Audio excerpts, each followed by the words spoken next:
The key to frustration is unmet expectation.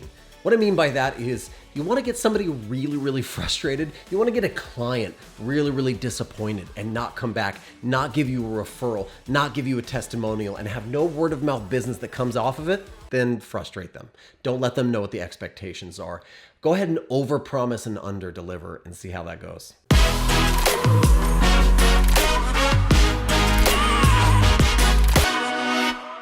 We've all heard the old adage of under-promising and over-delivering, and that goes hand in hand with that little saying of the key to frustration is unmet expectation. When you're working with freelance clients, you need to minimize their frustrations, and the only way to do that is to communicate well and give them clear expectations of what's going to happen in the project. Most clients have no idea what it's going to look like to work with a freelance designer or developer, and so you have to teach them a little bit and communicate to them well.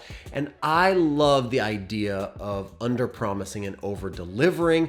It allows you to have a buffer to have really successful projects and happy clients. So here's a few key points when you're working with clients and you want to have good client relationships. Number one, we already kind of talked about it, but communicate well. This means verbally, in meetings, in writing, emails, contracts, proposals, whatever it is that you offer to your clients, it should be redundant, it should make sense, and it should clarify the process that they're about to walk through. The worst thing you could possibly do is just kind of have a handshake agreement of what things are going to cost or how long things are going to take, and then how you're going to communicate through those processes, and then you don't do any of it because you didn't write it down, and now they're frustrated. They feel like you ran away with the deposit and you're not doing your job. But if you would have just communicated with them what to expect, they would have been much happier clients. Number two is scope your projects correctly and leave room for failure. This is where that whole under-promise, over-deliver thing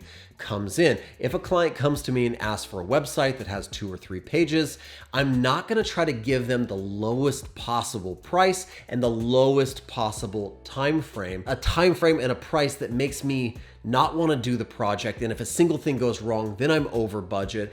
And if a single piece of content doesn't get back to me or something goes wrong, I don't have time to finish the deadline on time. I want to give myself a wide berth of margin of error for me to walk in the project. And so even though it might take me 3 or 4 days to get back those 2 or 3 pages of the website, I'm going to go ahead and say 2 weeks. That might sound crazy, but I'm going to give myself all the time I need. And here's the best part of it.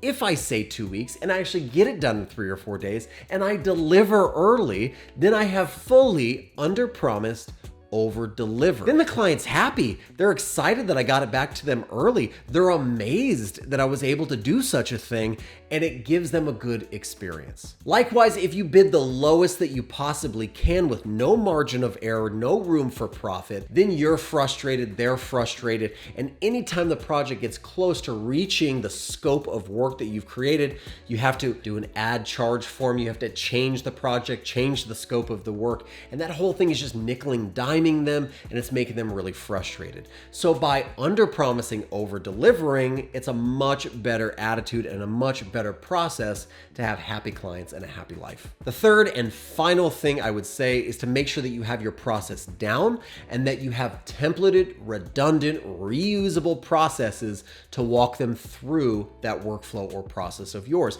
And so if you're trying to sell a client some website design services, you should know exactly what that flow is going to look like, whether you're a milestone person, what deposits look like, when payments take place, how you're going to communicate to them, when you need content. You are the one leading them through this process, so you should have the answers. And you should have all of your documentation and client paperwork ready because you've used it so many times. This means proposal templates, or the way that you send deliverables, or the way that you communicate changes or needs of content, or the way that you talk about timelines and milestones. The way that emails look should even be a reusable thing for you.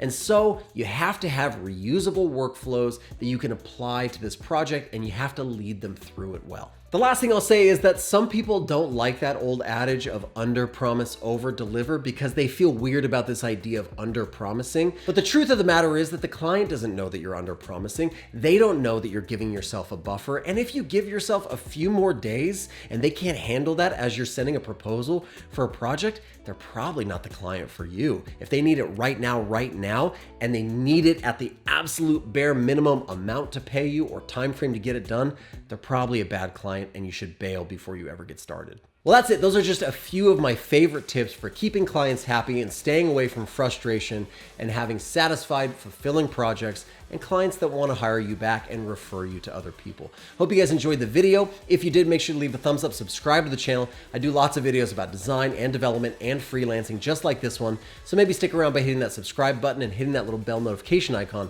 so you know when another video like this one comes out. Hope you guys are having an amazing week. I hope you're designing amazing things. Hope you're making amazing things. And I hope that you're satisfying your clients' needs with plenty of time to spare. I'll see you in the next one.